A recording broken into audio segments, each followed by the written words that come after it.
नमस्कार, आप सभी दर्शकों का बहुत बहुत स्वागत है एक बार फिर से हमारे YouTube चैनल संगीता जी दमन में। दोस्तों, पूर्व कैबिनेट मंत्री, राष्ट्रीय शोषित समाज पार्टी के अध्यक्ष स्वामी प्रसाद मौर्य, जो कि कुशीनगर लोकसभा सीट से चुनावी ताल ठोकते हुए नजर आ रहे हैं। दोस्तों, जहां उनके समर्थन में अभी तक कई विपक्ष नेता नजर आए, जिसमें ओवैसी, चंद्रशेखर आजाद और पल्लवी पटेल जैसे मुख्य नाम शामिल हैं। लेकिन अगर हम देखें तो स्वामी प्रसाद मौर्य को भले ही विपक्षी पार्टियों का साथ मिला हो, लेकिन उनको अपने ही परिवार का साथ अब तक मिलता हुआ नजर नहीं आया है। जी हाँ दोस्तों, आप सभी को जानकारी दे दें कि स्वामी प्रसाद मौर्य के साथ साथ राजनीति में उनका परिवार भी काफ़ी लंबे समय से एक्टिव है। उनकी पत्नी को छोड़ दिया जाए तो उनका बेटा, उनकी बेटी दोनों ही लंबे समय से राजनीति में एक्टिव हैं। सांसद रही संघमित्रा मौर्य बदायूं से भाजपा के टिकट से, जैसा कि आप सभी जानते हैं, वह भी स्वामी प्रसाद मौर्य का उसमें काफ़ी दमखम रहा था। उत्कृष्ट मौर्य की अगर बात कर ले तो बसपा और समाजवादी पार्टी के टिकट से वह विधानसभा चुनाव के मैदान में भी नजर आए हैं।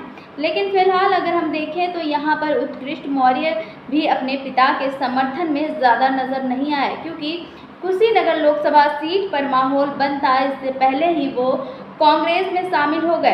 प्रियंका गांधी के साथ उनकी तस्वीरें भी सामने आई थी। वहीं दूसरी तरफ संघमित्रा मौर्य तो भाजपा के साथ बने रहने का ही फैसला कर चुकी हैं।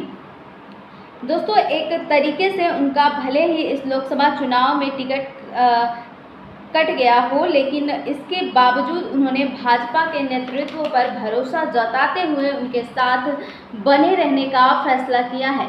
लेकिन जानकारी आपको दे दें कि जब साल 2022 का विधानसभा चुनाव था, स्वामी प्रसाद मौर्य मैदान में थे, समाजवादी पार्टी ने उनको टिकट दिया हुआ था। उस दौरान संघमित्रा मौर्य ने कहा जाता है कि रात के अंधेरों में कई जगहों पर जाकर अपने पिता के लिए प्रचार किया था, वोट मांगा था। यह बात भाजपा की नज़रों में भी खटक रही थी। इन्हीं कारणों की वजह से ही कहा जा रहा है कि संघमित्रा मौर्य का टिकट कटा, क्योंकि समय समय पर वह अपने पिता का साथ देती रही। संघमित्रा मौर्य ने यह तक कह दिया था कि अगर बीजेपी उन्हें जिम्मेदारी देती है तो अपने पिता की वापसी भाजपा में कराने के लिए तैयार हैं। संघमित्रा मौर्य को लेकर अभी हाल ही में स्वामी प्रसाद मौर्य ने ये तक कह दिया था कि बेटी कहने में भी शर्म आती है, क्योंकि संघमित्रा मौर्य मंच से ही रोने लग गई थी।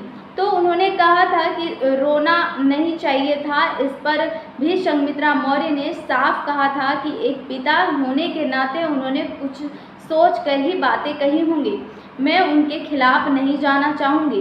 तो पिता के समर्थन में तो रही हैं, लेकिन कुशीनगर सीट पर एक हालिया सांसद अगर प्रचार करने आते हैं तो शायद माहौल कुछ अलग होता, वह भी भाजपा की, क्योंकि यहाँ पर अगर हम देखें तो यहाँ पर कुशीनगर में, जैसा कि आप सभी जानते हैं, भाजपा ही मुख्य लड़ाई में, भाजपा के साथ सपा और बसपा भी मुख्य लड़ाई में है।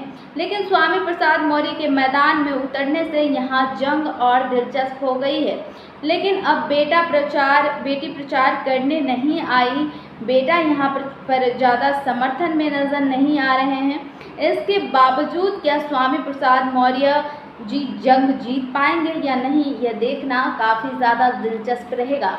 लेकिन दोस्तों, जिस तरीके से समाजवादी पार्टी से जब स्वामी प्रसाद मौर्य विधानसभा चुनाव लड़ रहे थे, उस समय भाजपा में सांसद होते हुए संघमित्रा मौर्य रात के अंधेरों में कहा जाता है कि प्रचार प्रसार कर रही थी, अपने पिता के लिए घरों में जाकर वोट मांग रही थी। शायद इन्हीं कारणों की वजह से उनका आज सांसदीय टिकट कट चुका है। लेकिन दोस्तों, इस पर आपकी क्या राय है, क्या प्रतिक्रिया बनती है, हमें कमेंट सेक्शन में ज़रूर बताएं। मिलेंगे नेक्स्ट वीडियो के साथ, लेकिन इससे पहले आप सभी से अनुरोध है कि अगर आपने चैनल को सब्सक्राइब नहीं किया है तो प्लीज़ चैनल को सब्सक्राइब करें और अपने सभी दोस्तों में शेयर करें। नमस्कार, जय भारत, जय संविधान।